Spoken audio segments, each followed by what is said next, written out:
Hello, beautiful people. Welcome to this week's episode of the Montpelier Happy Hour here on WVEW 107.7 LP Brattleboro, your community radio station.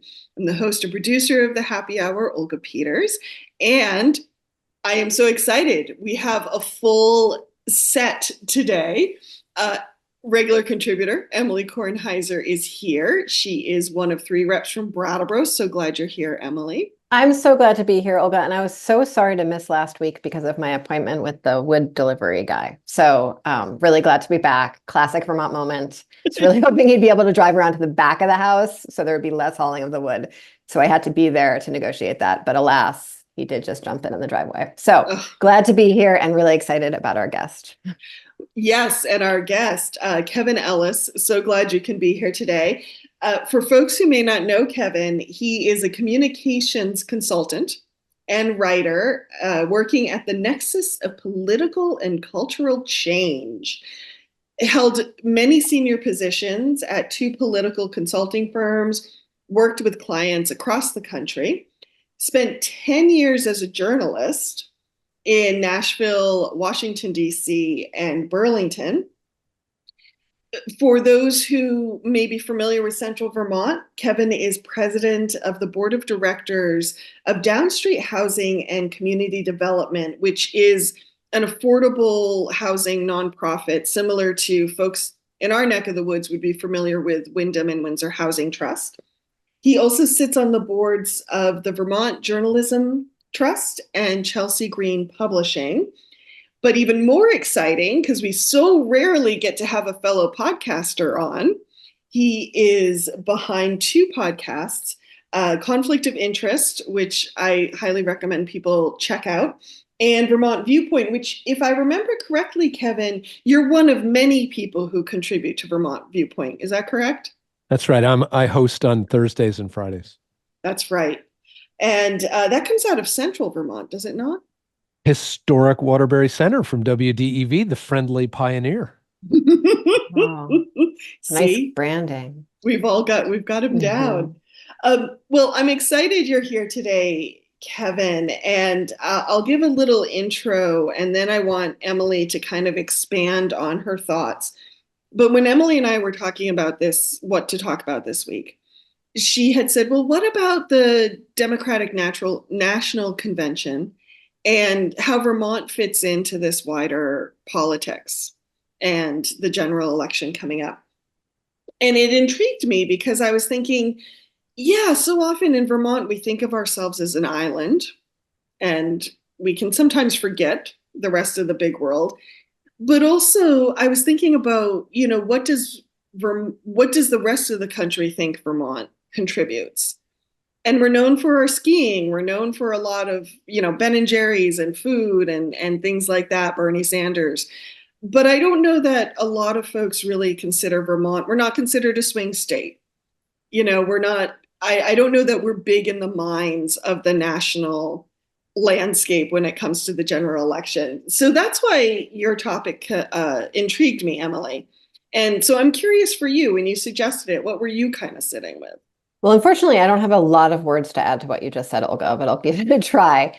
We're not a swing state. And so I feel very aware that all around me, I have all these people who are incredibly excited about what happened at the DNC, filled with hope about Kamala Harris running. That all feels so good and spicy and hopeful. And then I also have a lot of people who don't feel like their vote particularly matters here, right? Those same people, those exact same people. And so the question is okay, so what then? What now? What do we do with all of this spicy thrill and brat memes and coconuts falling on our head and whatever else? What do we do beyond being thrilled with some Instagram posts about the future of the country, given that we're sitting here, right? And then does this mean anything for a state party that has, limited reach in a lot of ways? It's really sort of carried by its local candidates.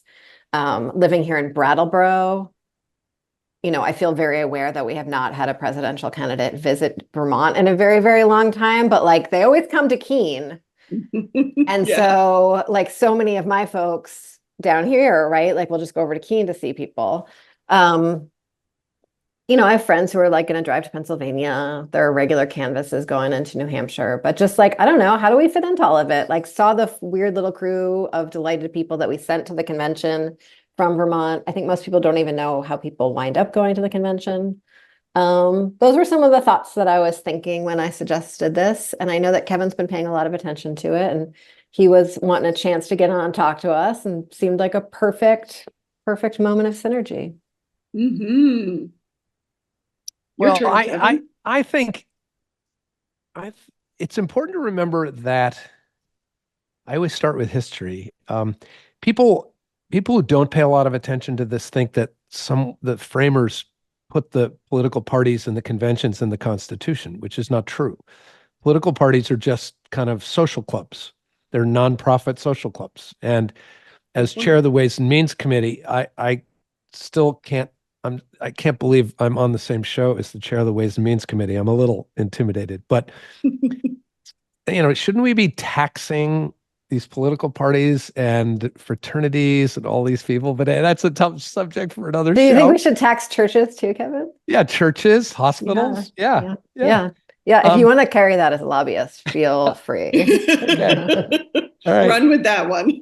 But so those political conventions are just clubs. And I listened to a great show the other day about the history of this. And back in the 1800s, before radio, TV, internet and cell phones, that's the way people did stuff. They got on their horse and carriage and they went to Chicago, and Abraham Lincoln was sort of sending his people, and there were five others sending their people, and everybody, the smoke filled room, and they came out 10 days later and had sort of figured it out and settled on a candidate and a platform. It's all made for TV today, and it's basically a party.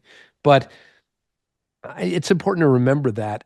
I think where Vermont fits in is, you're right, not a swing state, no power, your vote doesn't matter. But this political nihilism and it exists in my family as well, about my vote doesn't matter. And even the sort of, and you have this down in the lovely hamlets of West Brattleboro, et cetera, is, I'm going to, oh, Bobby Kennedy. And, the even though I'm a Democrat, the sort of democratic machine has made the government so unwieldy and so corrupt and so this and that. I'm going to go vote for Bobby Kennedy and Donald Trump. And I don't know. I think Vermont's role is to do what we do really well, which is to have honest, fair elections and vigorous debates and do democracy really well. Not to mention Bernie Sanders, who does what he does, which is bang on the pharmaceutical companies and doing his shtick, and Peter Welch, and Becca Ballant, who do their jobs really well and take it seriously and be legislators the way legislators were supposed to be. I don't think we can be New Hampshire. Uh, so I kind of think we do what we do, and we just do it as well as we possibly can. And so does that mean that we're like sort of off the hook for like any presidential race? Like, if we don't want Trump to be elected, like what does anyone in Vermont do about that problem? I think you tend your own garden and do that as best you can, and then you got to do what so many of our friends are doing. You go to another state, you sign up with Lean Left and you write postcards, or you talk to your friends and neighbors in other states. I remember in '08, that's the first Obama year, I said to myself, oh, screw it. I'm going out to Denver and taking my Republican friend to the stadium in Denver where Obama accepted the nomination. And oh, what a pain in the neck. God, flights. I stayed in his basement. It was terrible. But in the end, he changed and voted for Obama. He's a Democrat to this day. And I look back fondly on that. Was it worth it? Oh, probably not if you put it in a spreadsheet, but psychically and emotionally. I still think it was worth it. So you do what you can. And Vermont is meaningless. This race is going to come down.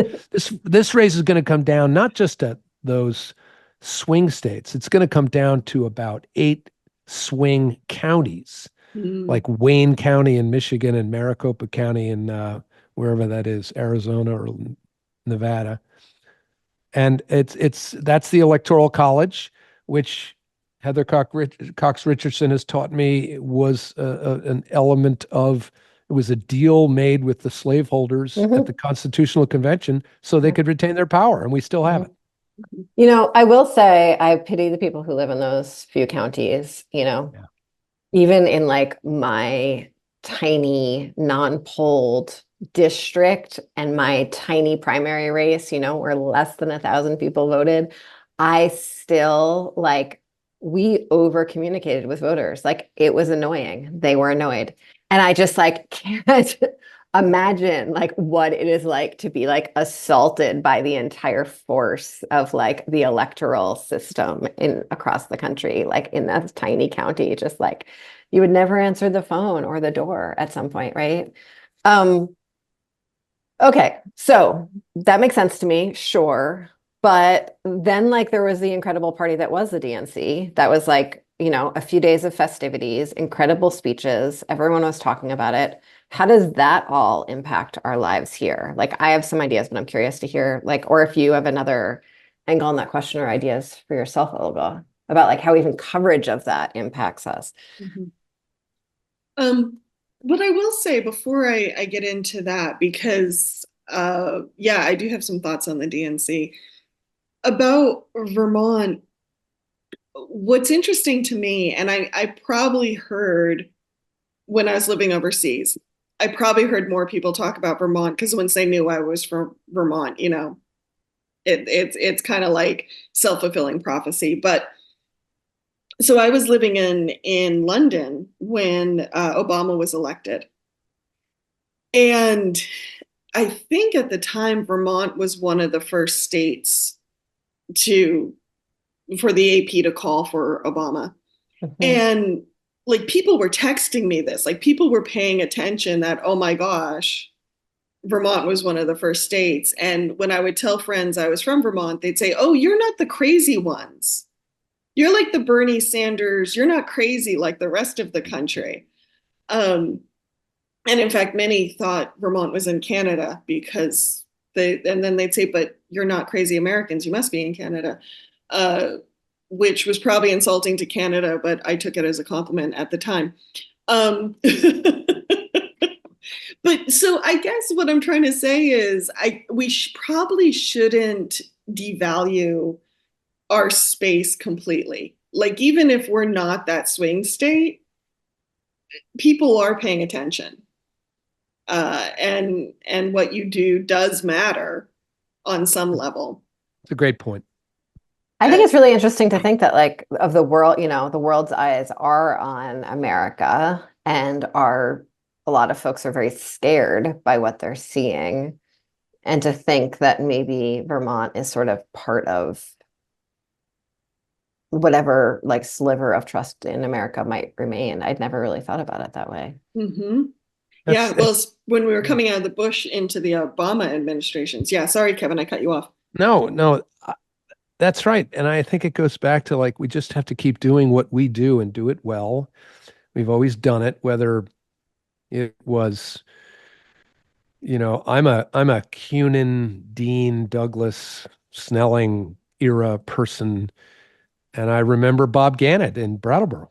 And when the Republicans ran this state, and now it's completely changed. But you know, I mean, we got our problems, we got a lot of flaws, we got a lot of imperfections, but I think we do the democracy pretty darn well. And I think we should just keep doing it. You're right. You know, we all have this experience when you're outside Vermont and you tell someone you're from Vermont, and there's this thing that comes over, this like delight that comes over their eyes and says, God, I wish I could live there.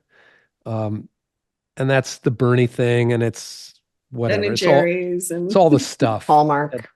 Yeah, it's all the stuff. But there's something to that, Mhm. Yeah. I mean, this is slightly off the DNC topic, but I Mm. was driving my daughter to college this last weekend and had to stop to charge my car in Waterbury. And the charging station is in the Ben and Jerry's factory parking lot. I know it well. Yeah. Oh, fun. So I'm just like sitting there in my car. I'm not gonna like, I don't know, I like just said lunch. I'm not gonna go to, but whatever. I wasn't in the mood for ice cream. So I'm just like sitting there looking at my phone, whatever, in the parking lot as the person does. And the person who pulled up next to me, there's like this really incredible congeniality amongst like at charging stations with owners of electric cars. And because we're all just like stuck sitting there for an incredibly long time. And he's like, is this really like the Ben and Jerry's factory? And I was like, yeah. And he's like of Ben and Jerry's? And I was like, yeah. And he's like, so like I'm like, yes, there's ice cream in there. And he's like, lot. And I was like, you could go in and you'll get free ice cream. And like, this was like a super white collar, like young New York yuppie kid, and he's like, his eyes just got like wider and wider and like the wonder and mystique of this parking lot. It was absolutely amazing. It's so nice to hear you say something positive about the line at the charging station, because my experience with my Chevy Bolt is I pull into the one at the Bethel Green Mountain Power fast charger, and there's 3 cars loads from Quebec who are charging to get home. And it's almost like the gas lines of the 1970s where fights were breaking out. Oh, no. Because you got 2% left on your battery and you've got to get home and you're ready to fight the person who's taking the charging station away from you. Anyway. I have never had that experience. Oh God. It's Yeah, always this needs like, a cartoon. This needs like a cartoon strip. it's always like me and some other woman, and she's like sitting on the curb eating a salad, and she's like, sorry, I'll be 20 more minutes. And I'm like, that's cool. I'll just chill. And then we like talk for a few minutes. And that might be a gender thing. I don't know. When women run the world, it's going to be nicer. There will be more communication. Yeah. Getting back to the DNC, and I love these stories of the charging station because I still have a 2010 Camry, which is, gas still. You could replace your ride, Olga. What's that? The replace your ride program. It's magical. You could get a Chevy Bolt too. Oh, we can talk about it after the show. We should, because I'm a little worried living out in Whitingham having an all electric. Yeah, no, it's a whole thing. I don't know. Yeah, no, yeah. How's Amanda Brigham in Whitingham? I want to have her on my show. From the old lawsuit over education finance. Oh, does she still live there? I don't know if she still lives there. I mean, I imagine she's all grown up and has moved on with her life. I don't know. I'll have to ask the town clerk when I go get my dumb sticker. Right. Going back to the DNC, I did watch the first night of the DNC, and I have to admit, after all the stuff we've been going through these past few years, she says nicely, because we're not allowed to swear on the radio. Right. It was nice to hear people talk about hope, and it was nice to hear people to say, yeah, we got work to do, but we like being Americans. We like being in America. It's like, oh, this is new and different and refreshing. Thoughts? I don't know. Is that what you picked up on, or? Madam Chair? So I did not watch it in like real time. I have lots of folks who did. I watched like highlights the next day, mostly because I've really been enjoying going to sleep at like 8:30 since the primary. Well done. Thank you. But I was hesitant. This feels very vulnerable, what I'm about to say, so bear with me. I was really hesitant to watch and like feel anything. And I watched, the first thing I watched was I think an AOC speech, and I cried like a baby. And afterwards, in like thinking about it, I think I'd been scared to feel hope. Mm-hmm. And was sort of like avoiding like diving in, and like, the whole purpose of these things are to elicit feelings, right? Like it's not for policy or policy discussion or policy negotiations or even like policy discernment and just like display. It's for feels, right? And I was scared to let them access my feelings and like to be like, I don't want to ride the high and like have it all come crashing back down again. And once I gave in, it felt good. Yeah, I cried like a baby during many of the speeches, and I'll say I wasn't able to stay up for the following nights, but the first night I purposely wanted to see it from beginning to end rather than watching highlights, which is usually how I get my broadcast news because I'm one of those cable cutters, and I happened to be someplace where I could actually see it live on whatever broadcast station it was being broadcast on, and I didn't want anyone else to tell me about it later. I wanted to see it for myself firsthand. For some reason, that felt really important. I think because we get so much of our news filtered through pundits now, of course, here's three pundits right now talking, I'm not a fan. that I really just wanted to see it whole cloth firsthand just for myself. Mhm. I have 2 points. One, I watched both conventions start to finish, the whole thing, on Peacock because I'm a cord cutter too, and because I'm of a generation that I want to experience it. Yes. And I loved the turning of the page from the old to the new. Bill and Hillary Clinton. Okay, great, done. You're done. And then even the Obamas. Yeah. It was great while it lasted. Thank you very much. Now you're done. And then this woman takes the stage, and I had the same feeling I had when Obama arrived.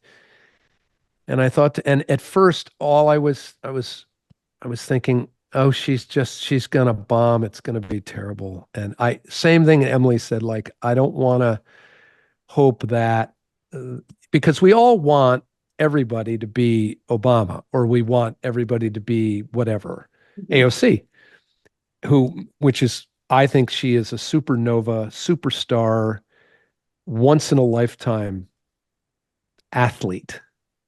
And I've got my problems with Obama policy wise, but kind of same as Obama. And I said to myself, oh, she can't be that good. And then halfway through, I leaned over to my wife who's crying, and I said, you know what? That's a president. She went in one speech for me, she went from US Senator to VP to, okay, she can go to the NATO conference. She can run this thing. I'm I'm all in. And it happened in about 60 seconds for me. She sort of inhabited the persona, or Yeah. the position. Oh, interesting. So it sounds like you were a little on the fence ahead of time. Well, not in terms of like who you're going to vote for, but Mhm. in terms of, like, if you watch her interview with Lester Holt when he from NBC, and he asks her, "Have you been to the border?" and she sort of freezes up, and Yeah. and I'm going to watch the Dana Bash CNN interview tonight for this reason, just to see, God, please, leap this fence. Um, and don't freeze up like you did with Lester Holt. And if she keeps clearing these bars, I get more excited all the time. So yeah, I'm like Emily. I was like, I keep waiting to say, well, it was a good try, screwed again. Um, but 70 million people are going to vote for this guy because they want a tax cut, or they want to destroy the government, or they want to burn it all down because they don't believe it works. Hmm. And I think it works pretty well. I also I want a husband like Doug Emhoff. What a nice man. They're so Jesus. cute. Oh. Like that. I mean, like, I don't want to. There's sort of like this incredible theme of like female power and like the diversity of the country and like what the immigrant story can be and is, and like a nuanced policy view that's still inspiring, the like taking back of like what freedom means, like all of that, that's so exciting. And like I can't get enough of like the hot takes on how we're redefining masculinity. I think that I agree. might be like, in terms of sort of like the lasting narrative that comes from this moment, that's my real hope for it. Like, I think freedom will be constantly redefined, and probably like this redefinition will like not last.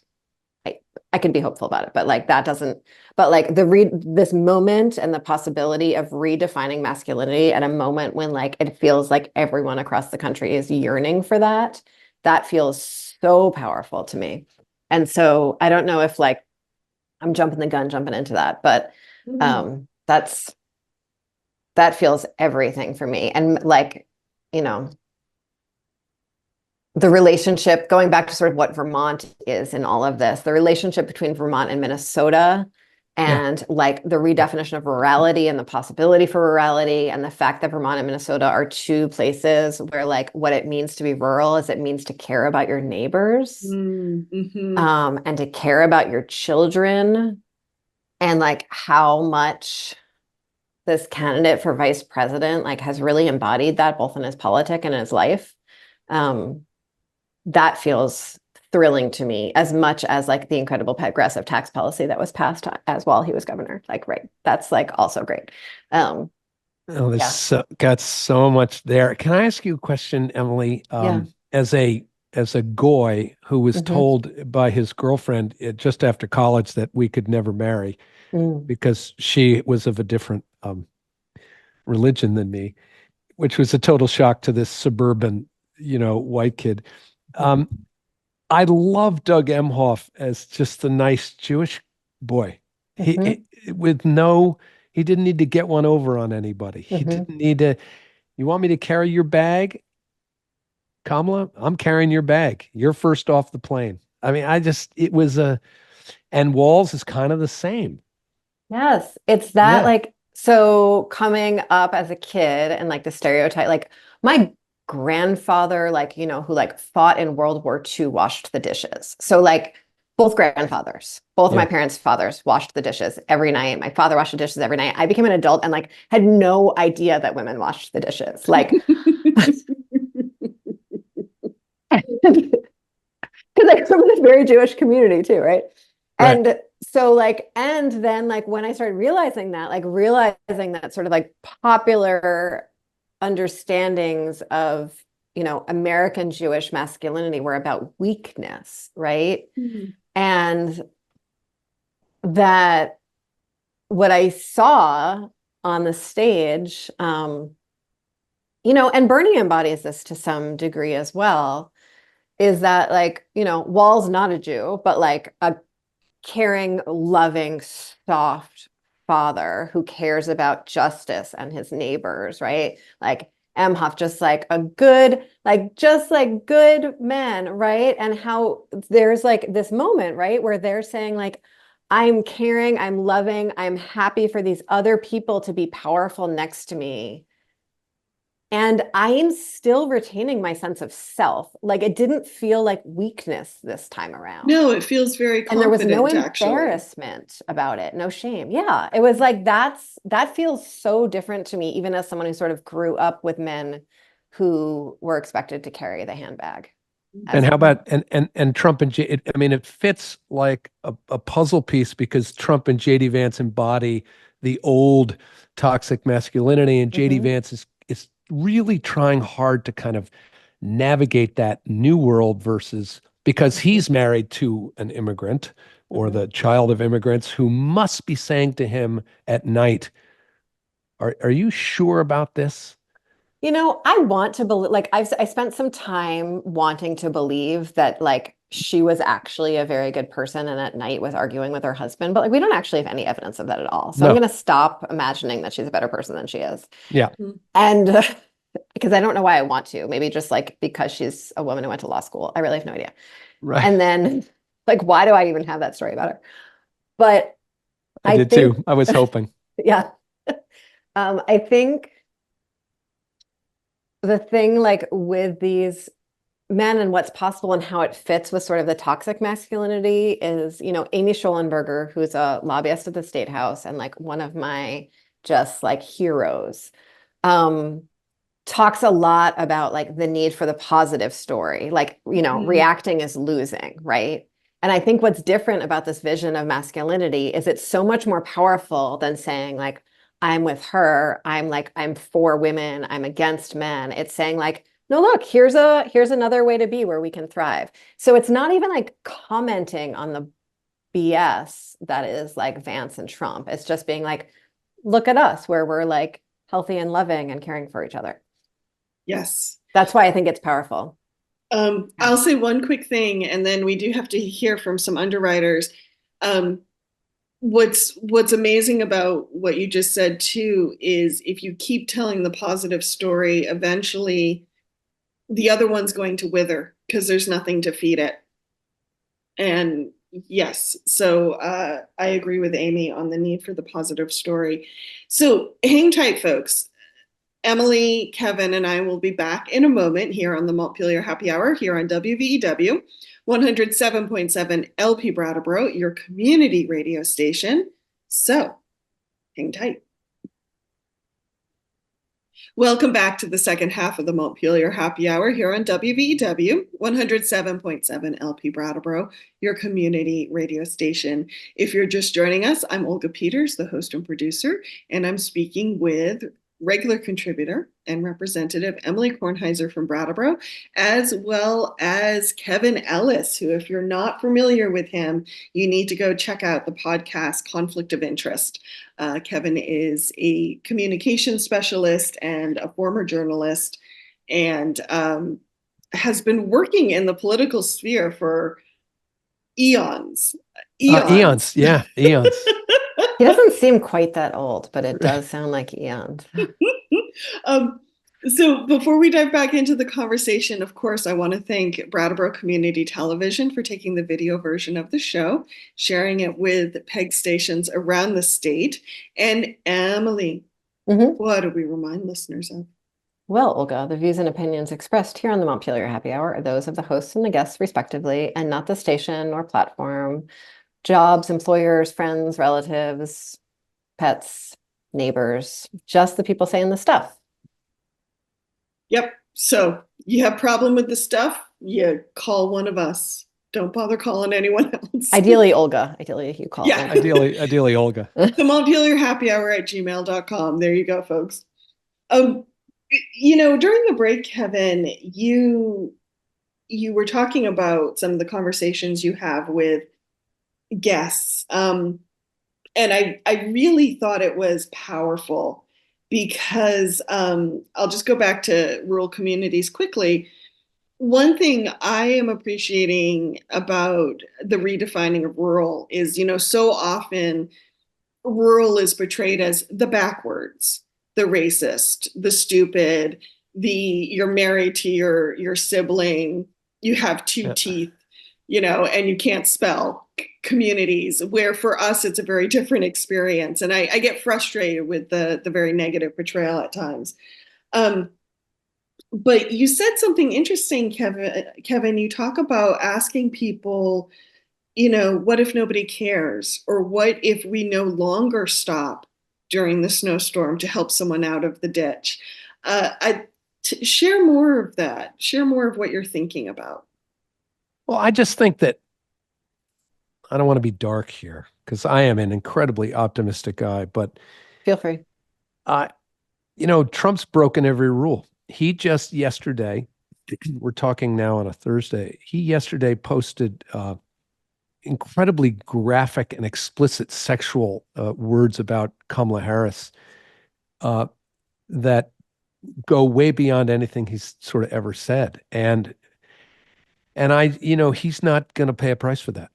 But now he may pay a price with upper educated suburban moms, the way we slice and dice the electorate. But he doesn't, back in my day when I was covering Gary Hart, Mike Dukakis, Al Gore, and others, Joe Biden was kicked out of the race in 1987 for plagiarizing one paragraph of a speech, and he was out in 24 hours. And today, we just bake this stuff in with Trump and we just accept it. And I guess my question is, and I ask myself this, do we still care about helping our neighbor the way Emily was talking about? Or has the internet and Fox News and cable TV so divided us into these bubbles that, we don't want to go to the food co-op in Brattleboro or the Works or the Brattleboro Museum or the theater or the whatever, the senior center, because it's too much trouble and I'll just stay home and look at my computer. And I think that's the battle we're fighting. Because if we get off the couch, the good guys win. If you stay on the couch, I think the bad guys win. I'd love to spend some other episode talking about loneliness in greater depth, but Yes. I'll tell you, I just went to the senior center for lunch and it was full. And I mean, granted, there are a lot of seniors around here, so I don't know what slice of the senior population that constitutes.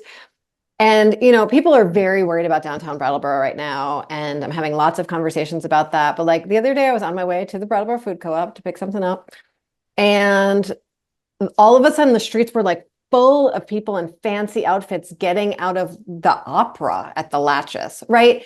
And it's just, and my neighbor hurt himself and he, does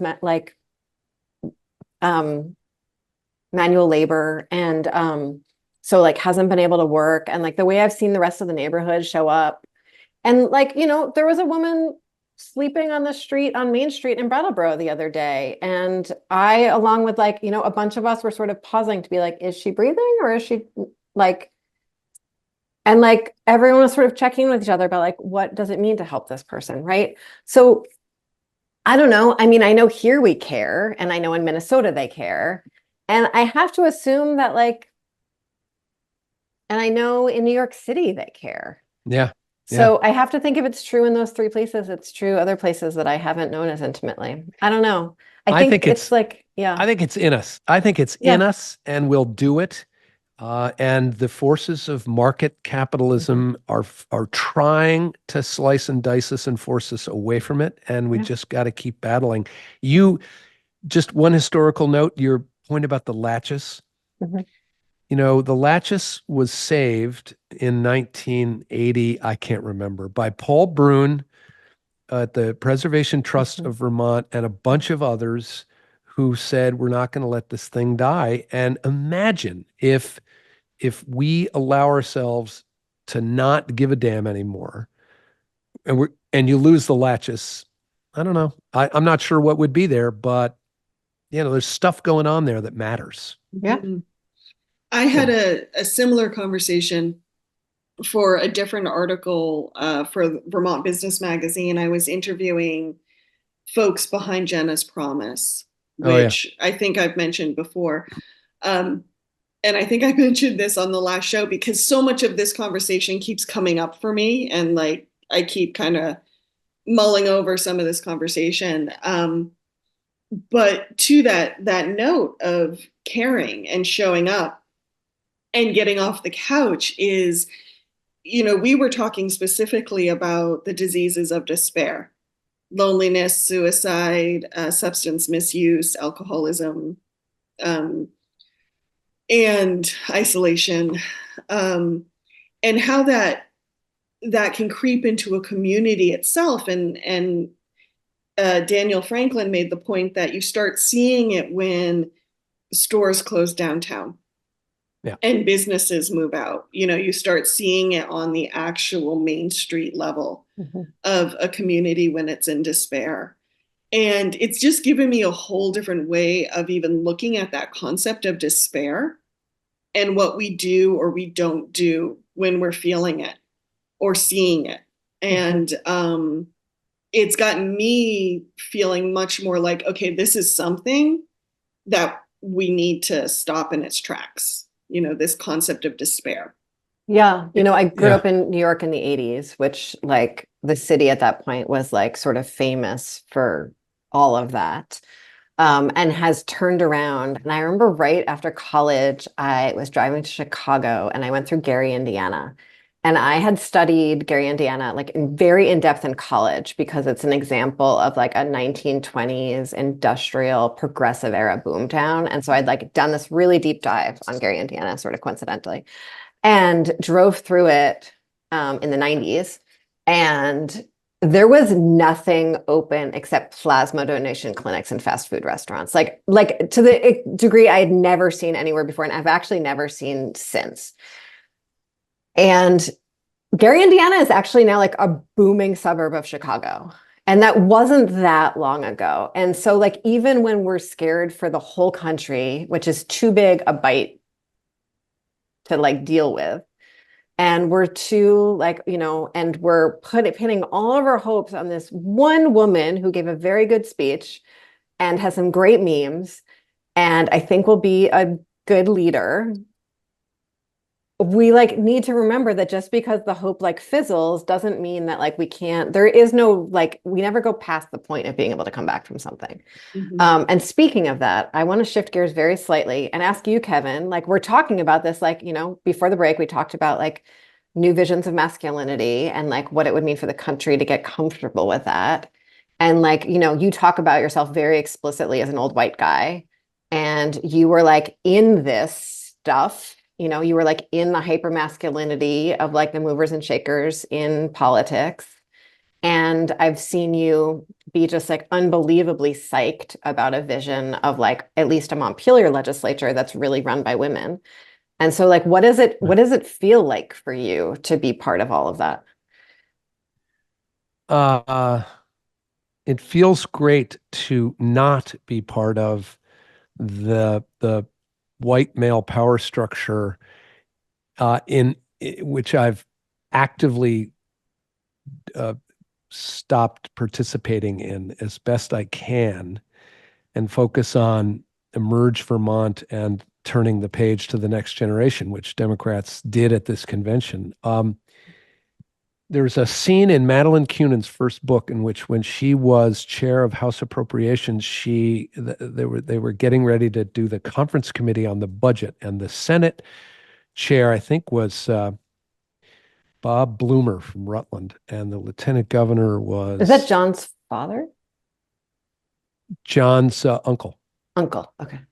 And I think the lieutenant governor was Peter Smith, but I may have that wrong. And they cut the budget deal behind closed doors without inviting Cunin to the meeting. And she writes beautifully about this, and she discovers this, and she bursts out into tears, and she was just so angry. And it's just a joy to see that gone. That's over. That in the Vermont legislature, the decisions are made by women, and it's a better place. It's not perfect, but I don't know. It's so much better than it was 20 years ago.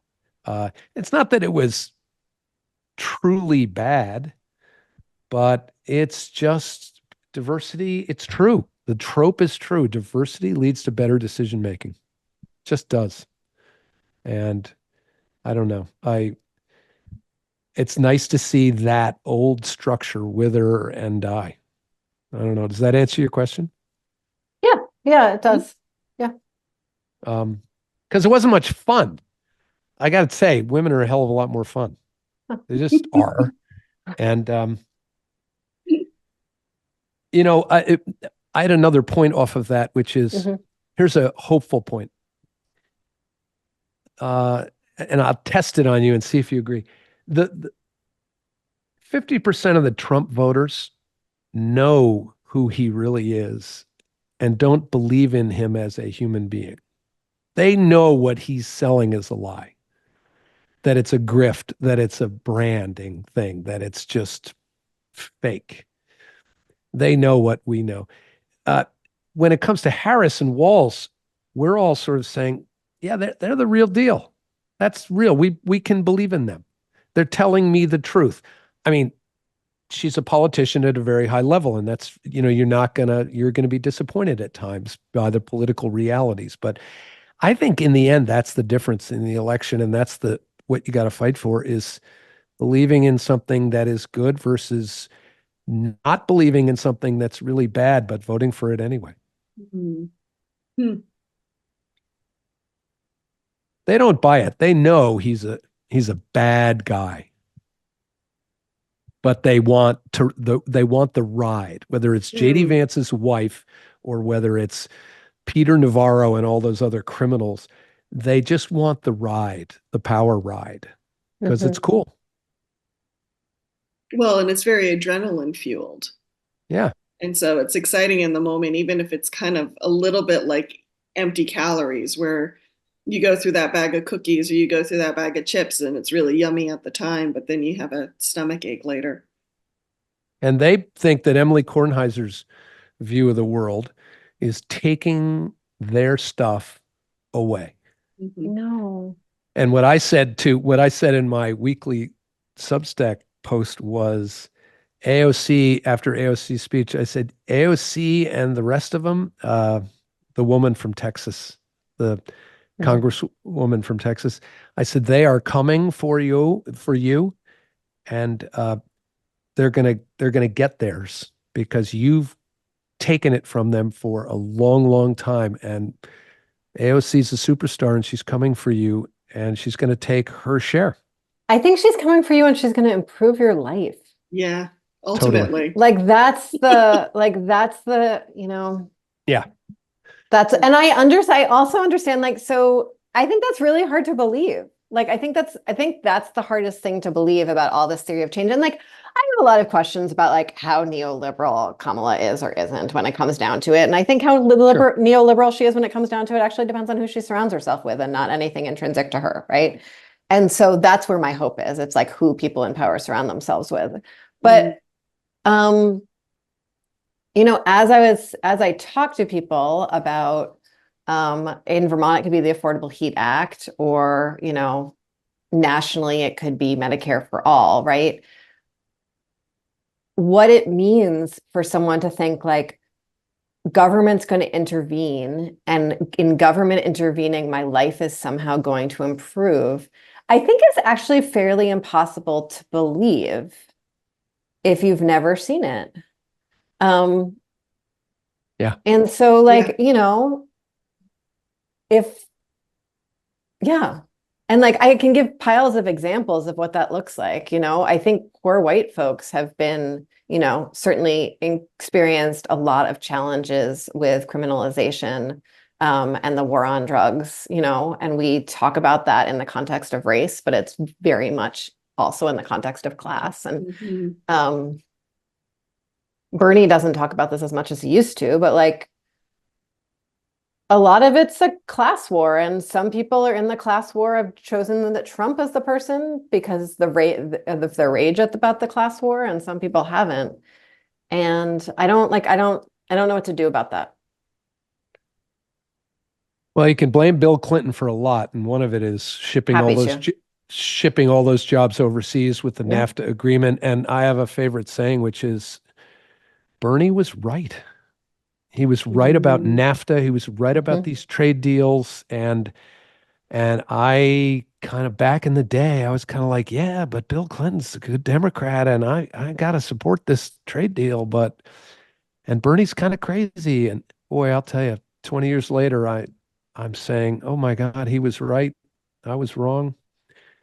Um, and we have to start producing manufacturing jobs in this country again. And I don't know. We're coming to grips with the post World War II system that we built Mm-hmm. to the advantage of an entire class of white men who have all the money. Mhm. And now we've really set up the system so they have all the money. Like the rich people have all So the much money, money. Yeah. and we're going to have to dismantle that. Mhm. And I, so did, oh, go ahead, Emily. nope, you go No, ahead. Nope, you go no. ahead. Nope. Okay. So did you see I feel like as the show's gone on, my like skin has become closer and closer to your shirt and hair color, Olga. Um, It's just the reflection from your computer monitor. That's all. It's so funny to see Emily Kornheiser laughing because when she's in the State House, she is so focused and so so focused. policy serious, Mhm. and it's a totally different Emily Mhm. Kornheiser. Yeah. Emily has a charming sense of humor. On good Charming. days. He Charming does. sense of humor. I think I've totally lost my train of thought at this point. But I'm curious, like in terms of this conversation about class and what's possible and like remaking things post Clinton, like did we actually see evidence in all of the flowery DNC speeches that we're going to see real change there? Well, we saw some change, I would say, under Biden in the sense with some of his like consumer protection laws, and some of those laws. Now, whether people will carry some of that work forward, I don't know. You know, I agree. Joe Biden went from, and the history books will say this, went from a neoliberal protector of the credit card companies and the banks in Delaware to a guy who believed in antitrust and hired Lena Khan to run the FTC. I mean, She's so cool. yeah, she's the savior. She is the savior. And he moved, and it's evidence. The Biden story is evidence that people can grow and evolve. And so, yes, I think the answer is yes. We saw evidence that, with the caveat that Emily has, which is, where's Kamala Harris going to go on antitrust and corporate power and wealth inequality and taxes? We're going to be disappointed several times, but the generational change can only bring more of the good stuff. And I think the evidence is going to be, if she surrounds herself too much with old Obama people who are invested in that Obama little bit of laissez-fairness, or more activist, antitrust type, trust buster types, I think that's a sign to look for. But I think it's there. I think we saw it. Mm-hmm. One thing I want us all to remember, though, is it's really important who's president. Yep, sure and is. It's important who we have leading the country. At the same time, I think it's wrong of us to put everything on the president's shoulder, because democracy, we are all expected to participate. And so it matters what's happening at the town level. It matters what's happening at the state level. It matters who we elect for Congress. And so I just want to remind us all, because I think sometimes in our minds, we set the president up as the end all be all. And that it's more than that. And so I guess it brings me back to the start of our conversation of, how are we still going to show up? Mm-hmm. And what's our role within this bigger picture beyond the speeches and executive powers and that type of thing? Go ahead. Go ahead. I was bemoaning, I was interviewing Howard Dean, and I was bemoaning, I was all negative and cynical and God, and he said, at some point voters have to step up here, Olga, to what you were saying, Olga. Like, we've got a responsibility here. And if you're sitting on the couch, you can't blame Mark Zuckerberg and Elon Musk for all of this, even though I like to do that. You gotta get off the couch and do something, as Michelle Obama said. Yeah. And I think my computer's trying to update software. I think what happens there is we love these heroes, right? And because they allow us to also have villains. And Biden's policy agenda going in to the beginning of this, was not possible because of who is in Congress, right? And if we're worried about who the next president surrounds themselves with, like a stronger Congress, a further left Congress, an antitrust Congress, will also push the president's agenda, right? And so it is like there is actually a balance of powers that needs And we need to be paying attention to every piece of that. But simultaneously, like, that's really hard to do because our brains are made for stories and narrative, right? Like that's what this podcast at the end of the day is about, is what are these stories that we tell? What are the stories behind these things? And it's too much for our brains, and it's certainly too much for our media environment to attend to like what every congressperson in the whole country is doing. Mm-hmm. Yeah. And what our three people are doing has a teeny tiny impact, an outsized impact, but a teeny tiny impact. And so like, it's really hard to like keep track of the story of Congress. It's very easy to keep track of the story of the presidency. That's a very true. good point. But here's a hope number two. Look at and I don't mean to be negative about Peter Welch, who I respect, but the change in our member of Congress from Peter Welch to Becca Balint is educational for me. Becca Balint. I think Becca Balint's a once in a generation talent. I think she's a great political athlete. I love to talk about politicians as athletes. It's so confusing to me. You're talking to two very non-sports people. But like, no, let's run with it. Like I will learn. I am ready to learn. I am whatever the sports analogy is for however I'm feeling right now. Go for it, Kevin. You're going to grab the ball and run with it. I won't use a football analogy, I promise. I just think Becca Balint is a talent with a life experience that is modern and different than Peter Welch's was when he had that seat. And I think that changes the Congress ever so slightly. It changes the Judiciary Committee that she sits on and the kind of judges she wants to talk to and listen to. And, Vermont's impact, we forget that Beth Robinson, the lawyer who argued the same-sex marriage case, is now on the Court of Appeals in our circuit. And that's a huge thing. That matters. And Becca Balint's going to push different stuff than Peter Welch did because of their life experience. And I think that's moving in the right direction. We have just a couple minutes before the end of the show. Emily, what do you want to leave listeners with?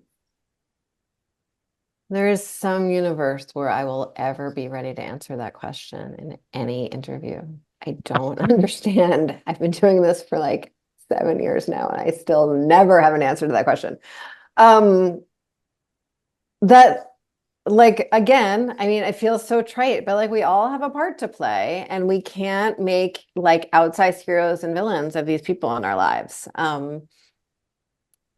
We have a responsibility to not give into despair because like, it's just not useful. It's not useful. And we have neighbors who need caring for, right? And we need caring for. So just like figure out how you want to plug into all of it. And maybe that's just having conversations, but I hope people just, feel a responsibility towards the future.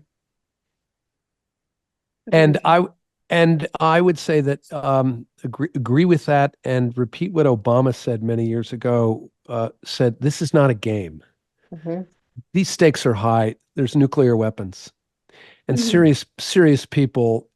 This is for serious people. And at some point you got to stop trivializing and gamifying this political thing and treat it with the respect it deserves. These are serious issues. Trump's going to get 2 more. If he gets elected, there's 2 more Supreme Court picks coming up.